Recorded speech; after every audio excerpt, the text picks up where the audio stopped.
Cup of tea? No milk, of course. This is a rather special tea. It's Darjeeling, a first flush Darjeeling. Now that takes me back. I grew up in Darjeeling, you know. My great-grandfather opened one of the first tea plantations in the 1850s. Oh, I loved playing hide and seek in the tea bushes with my friends. It was like a maze.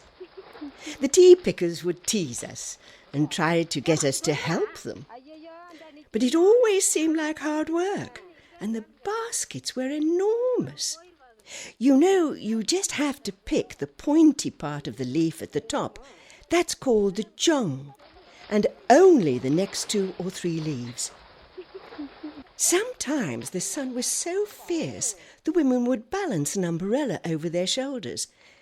They worked so hard.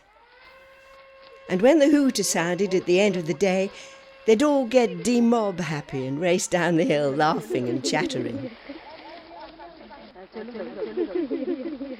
Mind you, it was even hotter down on the plain, and there were lots of mosquitoes.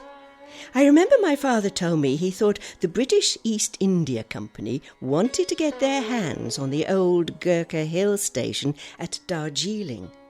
They thought it would be a good site, and their staff could escape the heat. And it turned out that the conditions were perfect for the cultivation of tea. That's what makes Darjeeling tea unique and gives it a bright colour and floral scent. The problem was getting up there.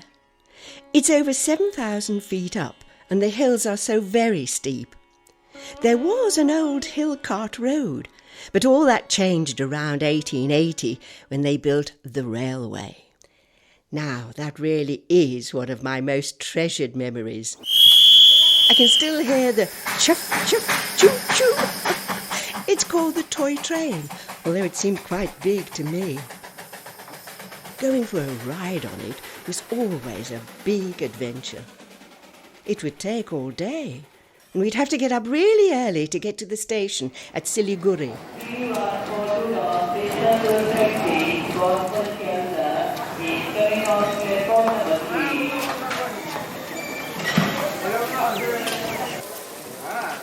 There was always so much going on.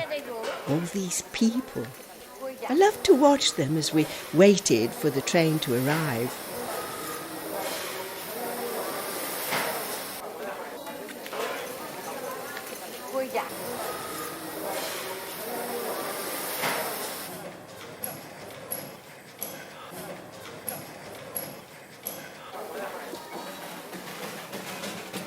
We used to see who would be the first to hear it rattling away in the distance. My heart would leap when it came into view and I saw the shiny blue engine. I would rush to see which one it was. They all had such wonderful names. Himalayan bird, Chomolungma. That's Mount Everest, you know.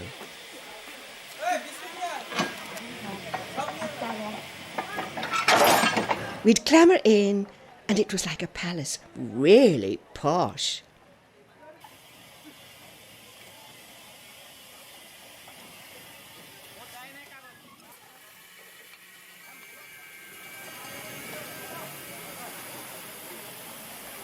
My father always let me sit by the window so I could look out. A hoarse, wheezy hoot, a hiss of steam, the train would jolt into life and we'd be off.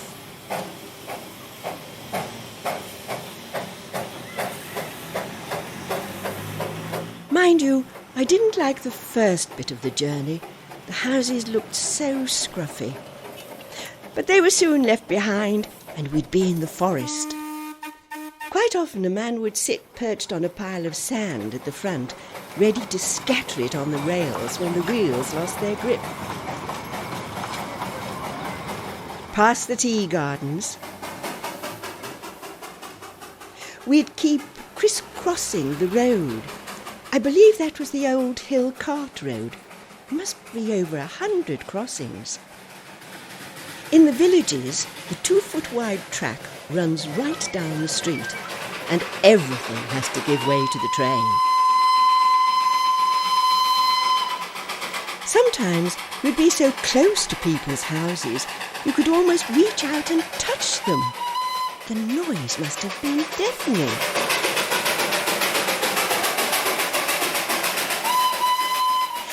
The coming of the toy train was obviously a big event. Everyone used to come out and wave, and mums and dads would bring their children out to see it. We all thought it was so exciting.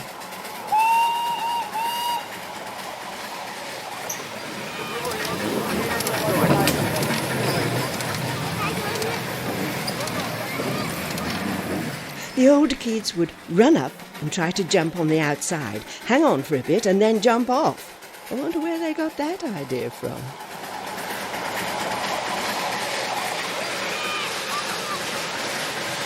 There was so much to see.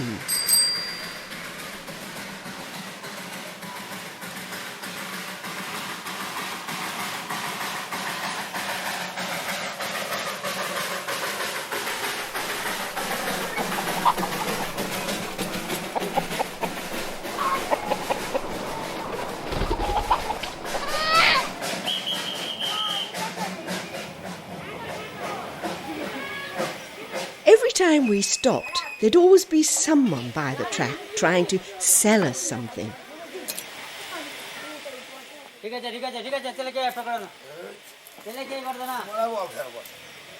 And we had to stop a lot to take on water,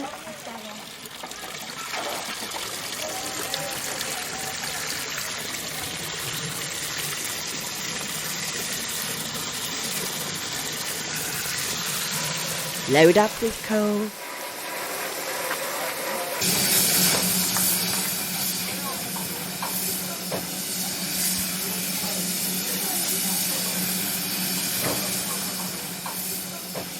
the engineers always seem to be making repairs, always with a crowd of onlookers.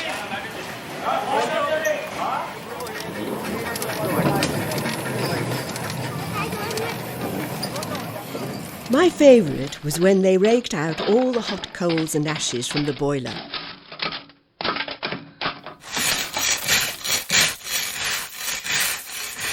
The local women would come and collect the cinders to take home. And then, when we were due to be off again, they'd stoke up the boiler. You could feel the heat.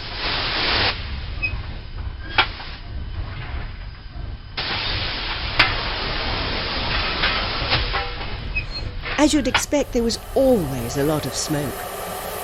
I insisted on having the window open, so I'd end up with soot in my eyes, hair, and everywhere.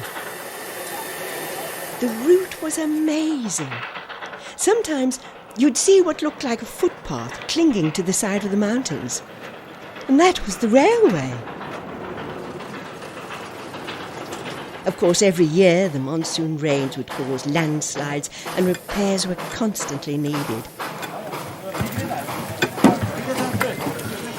I was fascinated to see how the engineers managed to build a railway up such steep slopes. Shall I tell you how they did it? One of the ways was the zigzag. The train drives up into a short siding, reverses back diagonally up the slope into another short branch, and then continues forwards up the hill. Very clever.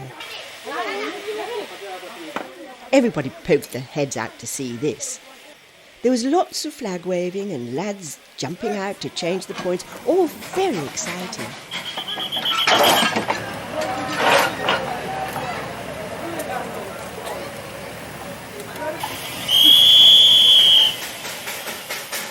Another way was to take the train up a sort of spiral. My favourite one is the Battersea Loop, where the line goes right round in a 360-degree circle and crosses over itself in order to gain the height.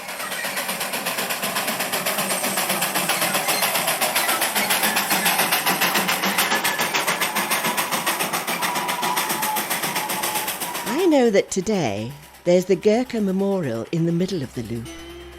It's a superb setting, especially as you look towards Kanchenjunga, the third highest mountain in the world.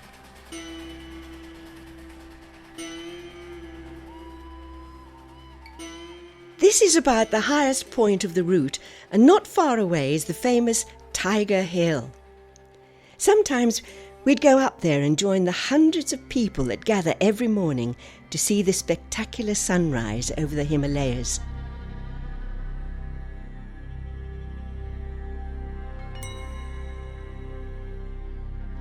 This always took my breath away and made me realise why they called Darjeeling the Queen of the Hills.